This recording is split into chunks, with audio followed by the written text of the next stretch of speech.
Very good. एक बार clap कर दो तो अपने लिए। प्यारे बच्चों, जैसा कि आप जानते हैं कि सावन में हमारे पूज्य भगवान शंकर का दिन होता है। किसका दिन होता है? भगवान शंकर का। तो सावन में बताएंगे आप कि शंकर भगवान को प्रसन्न करने के लिए कौन सी पूजा की जाती है, आप बताइए। रुद्राभिषेक। कैसे बोलो? रुद्राभिषेक। रुद्राभिषेक। भगवान का हमेशा हम उनका अभिषेक करते हैं, उनकी पूजा करते हैं। शिव आपके सामने खड़े हैं, जो कि भगवान के छोटे रूप हैं और इनका नाम भी शिव ही है। आप शिव बताइए कि भगवान की पूजा, भगवान शिव की पूजा या रुद्राभिषेक क्यों करते हैं? सर, क्योंकि वो भगवान भोलेनाथ प्रसन्न रहे और वे कभी गुस्सा ना हो। वेरी गुड, क्लैप करने के लिए। तो भगवान भोलेनाथ, भगवान भोलेनाथ प्रसन्न रहें और वो कभी गुस्सा न हो। इस प्रकार से हम लोगों ने भगवान शंकर की, महादेव, भोलेनाथ, रुद्र और शिव पर्याय शब्द भी पढ़ लिए। ठीक है, तो अब ये बताइए, सभी बच्चे ध्यान से सुनिए, कि हमारी जो शरीर बनी है इसमें कई अंगों से मिलकर के बना हुआ है। तो बताएंगे कि इसमें सबसे प्रमुख अंग हमारा कौन सा है? किसको आता है? हाथ खड़ा करो। सर, शरीर का सबसे प्रमुख अंग कौन सा है? सर जी, हाँ। आत्मा।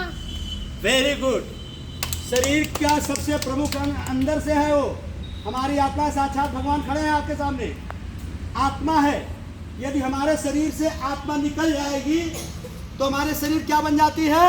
मिट्टी। कैसे बोलो? मिट्टी। तो आज इन्होंने आप लोगों को बताया, जो कि अभी मात्र इनका 2 महीने ही हुआ है विद्यालय में एडमिशन हुए, और मुश्किल से 1 से 1.5 महीने तक ये विद्यालय में अभी तक आए हैं।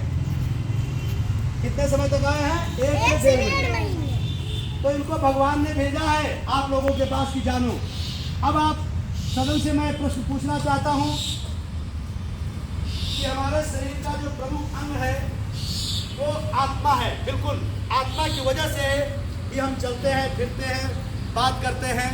और आत्मा आई कहाँ से है? परमात्मा से आई है, भगवान से। वो एक के रूप में हमारे अंदर विराजमान करती है।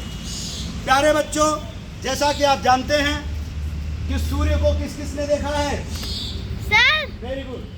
जब ऊपर सूर्य का उदय होता है वो भगवान है हमारे, और नीचे आप 100 प्लेट रख दीजिए, 100 थाली, और उसमें पानी भर दीजिए, तो है भगवान एक ही, लेकिन सभी थाली में आपको दिखाई देंगे। दिखाई देगा। दिखाई देगा? Yes sir. एक बार हमारे साथ सभी बोलेंगे, ओम सूर्याय नमः। ओम सूर्याय नमः। आप ये मत सोचिए कि आप यहाँ बैठे हो, आपको भगवान नहीं देख रहा।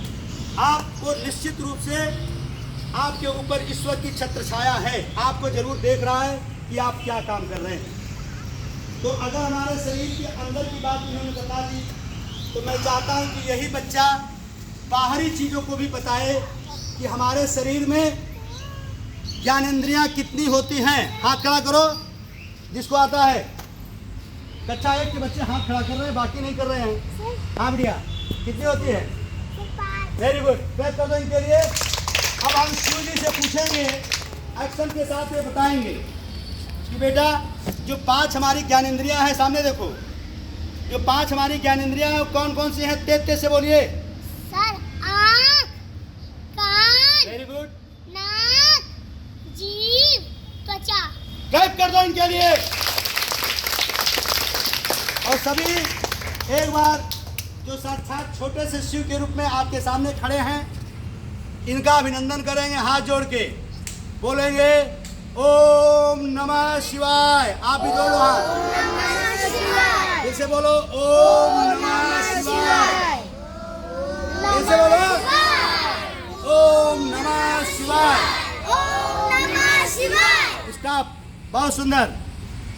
भगवान ने हमें भेजा शिव को एक छोटे से बालक के रूप में, जैसा कि इस बालक ने, इन्होंने बताया इस बालिका ने कि 5 होते हैं, उसको डिस्क्रिप्शन करके और पॉइंट आउट करके एक एक पॉइंट को बता दिया। तो आप बताइए कि ये कोई बच्चा जो भले ही छोटा हो, आपसे ज़्यादा ज्ञानी है कि नहीं है? एक बार इनके लिए पुनः क्लैप हो जाए।